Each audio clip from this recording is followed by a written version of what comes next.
There's an anchor for my soul. I can say it is well. Jesus has overcome, and the grave is overwhelmed. 32절 말씀을 가지고 아버지의 마음이라는 제목으로 하나님의 말씀을 드리려고 합니다. 여러분 지난 한 주 동안에 뉴스를 보셨던 분들은 잘 아시겠는데 세기의 대결이라는 대결이 있었죠. 그 대결이 어떤 대결이었습니까? 바둑 대결이었습니다. 바둑 대결인데 사람과 사람 간의 대결이 아니라 사람과 기계의 대결이죠. 인공지능이라고 하는 슈퍼컴퓨터와 그다음에 우리나라의 이세돌 구단이 함께 대국을 뒀습니다. 처음에는 어떻게 예상을 했죠? 바둑을 저는 잘은 모르는데 바둑의 수가 거의 무한대라고 합니다. 경우의 수라는 것이 우주에 있는 원자의 수보다 더 많다고 하는데 사람을 그 많은 수를 가지고 거기에 훈련된 사람은 기계가 결코 이기지 못할 것이다 라는 예상이었는데 뚜껑을 열어보니까 어떻게 됐죠? 그 인공지능 이 슈퍼컴퓨터가 사람을 내리 세 판을 다 이겼습니다.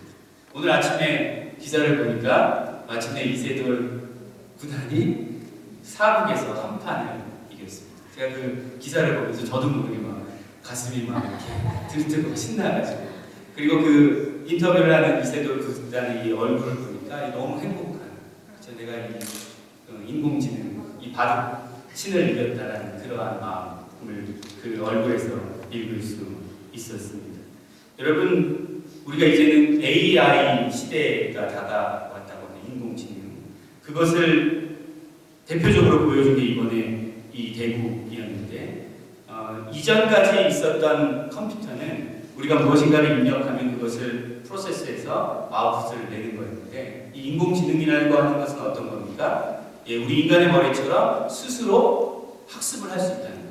스스로 공부를 해서 그래서 인간보다 훨씬 더 월등한 그러한 생산성과 효율성을 낼 수 있다는 거예요.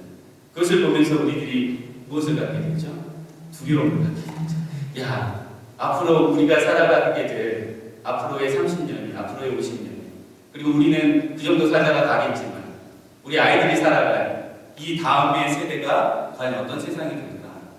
그러한 두려움을 갖게 됐습니다. 가장 1차적인 두려움은 무엇입니까? 기계가 인간의 모든 직업을 빼앗아가는 것입니다. 지금까지는 기계는 단순히 육체적으로 하는 노동만을 대신했는데 이제는 이 지적인 노동을 대신할 수 있다는 거예요. 그래서 여전히 우리 부모님들은 우리 아이가 의사가 되기를 바라고 변호사가 되기를 바라는 이런 마음이 있는데 앞으로는 의사와 변호사에게도 사람보다는 이런 인공지능 기계가 훨씬 더 잘 처리하는 그러한 시대가 도래할 것이다. 그럼 우리 아이들한테는 뭐가 되라고 해야 됩니까? 굉장히 커다란 혼란이 오는 그러한 시대 가운데 우리가 살아가고 있습니다. 그리고 또 한 가지 더 궁극적인 두려움은 무엇입니까? 이렇게 되다가는 결국 기계가 영화적으로처럼 사람을 지배해버리는 이러한 시대가 오겠구나 라는 그러한 두려움을 갖게 됩니다. 여러분 이 AI 혁명의 이 시대가 도래함에 따라서 우리 사회적으로 대두되는 문제가 뭐냐면 윤리 문제죠. 이 인공지능을 어떻게 올바르게 사용할 것인가 이것이 사람을 해롭게 하는 것이 아니라 사람을 유롭게 하고 많은 사람들에게 도움을 주는 옳은 방향으로 어떻게 사용되어야 할 것인가에 대한 이 윤리 문제가 심각하게 이제 대두가 됐습니다. 여러분 그리고 그것에 덧붙여서 우리가 굉장히 중요한 질문을 한 가지 하게 되는데 이 인공지능 사람보다 더 뛰어난 두뇌를 가진 기계를 보면서 우리가 어떤 질문을 하게 되냐면 과연 인간은 어떤 존재인가? 인간은 과연 어떤 존재? 우리는 그동안 인간이라고 하면 공부 많이 하고 그리고 지적으로 똑똑해져가지고 훨씬 더 좋은 일을 생산성 있게 효율성 있게 해내면 그것이 경쟁력 있는 최고의 인간이라고 생각을 했는데 인간보다 더 똑똑한 기계가 나오고 보니까 그게 인간의 본질은 아니구나라는 생각을 하게 됐죠. 과연 인간이란 어떠한 존재인가? 이 AI가 우리에게 그러한 질문을 던지게 됩니다. 어떤 과학자가 쓴 글을 보니까 앞으로의 세상에서는 로봇이 할 수 있는 것이 무엇일까 이런 생각을 하지 말고 로봇이 할 수 없는 게 무엇일까라는 생각을 하는 것이 훨씬 더 빠르다. 무슨 말입니까? 할 수 없는 게 거의 없다는 거예요. 인간이 할 수 있는 것 가운데 로봇이 할 수 없는 것은 거의 없다는 겁니다. 그래서 과연 이 로봇이 할 수 없는 것은 무엇인가를 찾아가는 것이 훨씬 더 빠른 그러한 해결의 방법을 알게 될 것이다. 이런 이야기를 했습니다. 여러분, 로봇이 할 수 없는 영역이 뭡니까? 그것이 바로 마음의 영역입니다. 로봇은 우리보다 훨씬 더 뛰어난 지능을 가질 수는 있지만 로봇은 마음을 가질 수가 없습니다. 우리가 영혼이라고 합니다. 하나님께서 우리 안에 심어주신 하나님의 피조물인 우리에게만 심어주신 그 영혼이라는 것, 그 마음이라는 것을 로봇은 가질 수가 없습니다. 지적으로는 저희보다 훨씬 더 뛰어날 수 있지만 그들은 마음을 헤아릴 수가 없습니다. 자기가 어떤 존재인지 그리고 어떻게 살아야 되는지를 성찰할 수가 없고 내 주변에 있는 형제 자매들이 내 주변에 있는 이웃들이 어떤 마음과 어떤 아픔을 가지고 있는지를 공감할 수 없으며 더 궁극적으로 우리를 만드신 그 하나님과 교제하며 그분과 교감할 수 없는 것이 바로 로봇의 한계입니다. 그렇다면 인간의 본질이라는 것은 바로 그 마음, 그 영혼에 있다는 겁니다. 자기를 성찰할 줄 알고 내가 지금 이 땅에서 이렇게 살아가고 있지만 어느 한순간에 하나님의 부르심에 따라 이 땅을 떠날 존재라는 자기 성찰을 하고 그리고 내가 남은 생애를 내 이기적인 마음이 아니라 내 주변에 있는 사람들을 살피며 공감하며 사랑하며 살아가야 될 존재라는 것을 깨닫고 그리고 나를 지으시고 지금도 나와 함께 하시는 그 하나님과 교제하고 그분과 동행하는 삶 그것이 바로 인간의 가장 본질적이고 가장 핵심적이고 중요한 삶이라는 것을 이 AI 시대가 우리에게 가르쳐 주고 있습니다. 여러분 오늘 우리가 함께 읽은 이 누가복음 15장 이 본문의 말씀은 예수님께서 들려주신 잃은 아들을 되찾은 아버지의 이야기입니다. 제가 지난주 설교에서도 잠깐 언급했는데 우리가 탕자의 비유다라고 해서 잘 알고 있는 이야기죠. 여러분 오늘 우리가 읽은 본문은 그 아버지를 떠나갔던 그리고 아버지께 돌아와서 아버지와 화해를 이룬 둘째 아들의 이야기가 아니라 이 맏아들의 이야기죠. 이 맏아들의 이야기를 우리가 보게 되면서 작은 아들은 둘째 아들은 아버지와 함께 돌아와 아버지와 화목을 이뤘는데 오히려 맏아들은 아버지와 갈등을 느끼게 되고 아버지와 불화하는 그러한 안타까운 모습을 보게 되죠. 25절 말씀에 보면 맏아들이 밭에 있다가 돌아와서 집에 가까이 왔을 때에 집에서 풍악과 춤추는 소리가 나는 것을 들었습니다. 그래서 한 종을 불러서 야 이게 무슨 일이냐 하고 물어봤더니 그 종이 대답하죠. 당신의 동생이 돌아왔습니다. 그래서 당신의 아버지가 건강한 그를 다시 맞아들이게 됨으로 인해서 살찐 송아지를 잡았습니다. 이렇게 얘기를 하죠. 그랬더니 이 맏아들의 반응이 무엇입니까? 28절에 보니까 그가 노하여 들어가고자 하지 아니하거든. 그렇죠? 자신의 동생이 왔다는 이야기를 듣고 그리고 그 동생이 건강하게 돌아옴으로 인해서 아버지가 기뻐하며 동생을 위하여 잔치를 벌이고 있다라는 얘기를 듣고 이 맏아들은 분노했습니다. 분노하고 그 잔치의 자리에 들어가지 아니하고 자기 스스로를 그 잔치에서 소외시켜버려요. 그러한 안타까운 상황 가운데 놓이게 됩니다. 그때 28절 하반절에 보니까 아버지가 그 이야기를 들었는지 친히 그 맏아들에게 나와서 권합니다. 그랬더니 29절에 그 맏아들이 아버지에게 대답합니다. 내가 여러 해 아버지를 섬겨 명을 어김이 없거늘 내게는 염소 새끼라도 주어 나와 내 것으로 즐기게 하신 일이 없더니 아버지의 살림을 창녀들과 함께 삼켜버린 네 아들이 돌아오니 이를 위하여 살찐 송아지를 잡으셨나이다. 아버지에게 뭐 한 거죠? 아버지가 항변하는 아버지 이럴 수는 없지. 제가 그동안 아버지를 위해서 어떻게 했는데 저에게는 염소 새끼 하나도 잡아주시지 않고 저를 위해서는 어떤 잔치도 베풀지 않으셨던 아버지가 저 아버지의 삶을 다 탕진해버린 저 방탕한 아버지의 둘째 아들이 돌아오니까 그에게 송아지를 잡아주고 잔치를 벌이십니까? 이것은 있을 수 없는 일입니다. 아버지에게 항변하는 모습을 보게 됩니다. 여러분, 우리가 인간이기 때문에 그리고 우리도 형제 관계라는 것을 경험했기 때문에 마다들의 심정을 이해하지 못하는 것은 아닙니다. 이해할 수 있습니다. 그런데 이 말씀을 통해서 이 마다들을 향한 그리고 그 이야기를 듣는 아버지를 향한 참으로 안타깝고 마음 아픔을 우리가 느끼게 됩니다. 여러분, 이 마다들의 문제는 무엇이었습니까? 마다들이 왜 동생이 돌아왔다는 소리에 그리고 동생이 돌아와서 잔치를 벌인다는 것에 함께 참여하고 함께 기뻐하지 못하고 그가 오히려 왜 분노하고 그가 왜 그 잔치에서 자신을 소외시켜버리는 이러한 안타까운 현실 가운데 놓이게 되었습니다. 본질적인 문제는 이 마다들이 아버지의 마음을 알지 못했다는 것에 있습니다. 아버지와 늘 함께하고 있습니다.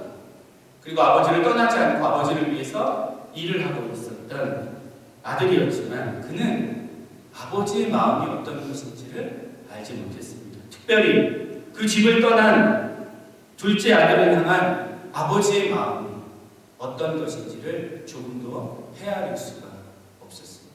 아버지는 그 둘째 아들이 살았는지 죽었는지 오늘에야 돌아올지 내일에야 돌아올지 혹은 몇 년 있다가는 돌아올지 그 둘째 아들을 향한 간절하고 절박한 마음이 있었는데 이 마다들은 그 아버지와 함께 있고 아버지를 보고 있으면서도 그 아버지의 마음을 헤아리지 못했다는 겁니다.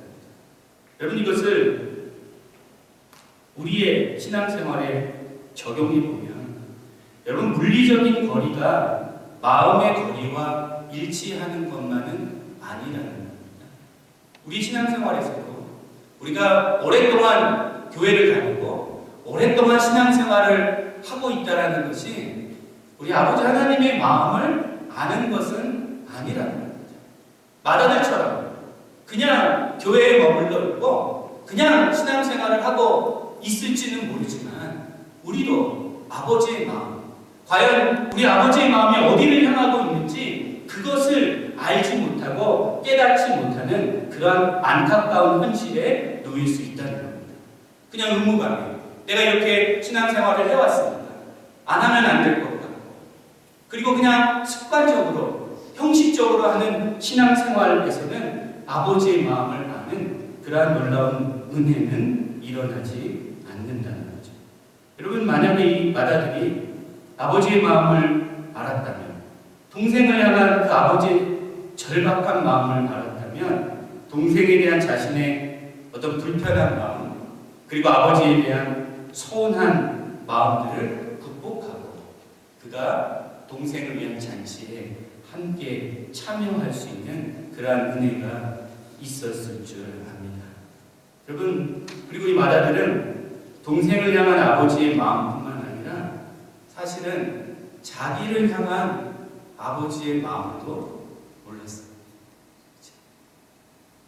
집을 떠난 그 동생을 아버지가 얼마나 그리워하고 그를 얼마나 절박하게 기다리고 있는지에 대한 것뿐만 아니라 나를 아버지가 어떻게 여기고 어떻게 생각하는지 그 아버지의 마음을 그는 몰랐습니다. 그랬기에 그에게 아버지와 함께하는 날들 또 아버지를 위해 땀을 흘린 수고는 기쁨이 아니라 그저 고생스러운 일이었습니다. 그는 그냥 큰 아들이라는 의무감에 혹은 아버지로부터 장차 받아야 될 유산에 그러한 이유 때문에 아버지 곁에 머물러 있었는지는 모르지만 사실은 그도 아버지를 떠나서 자기 마음대로 사는 그 동생이 부러웠을 수도 있습니다.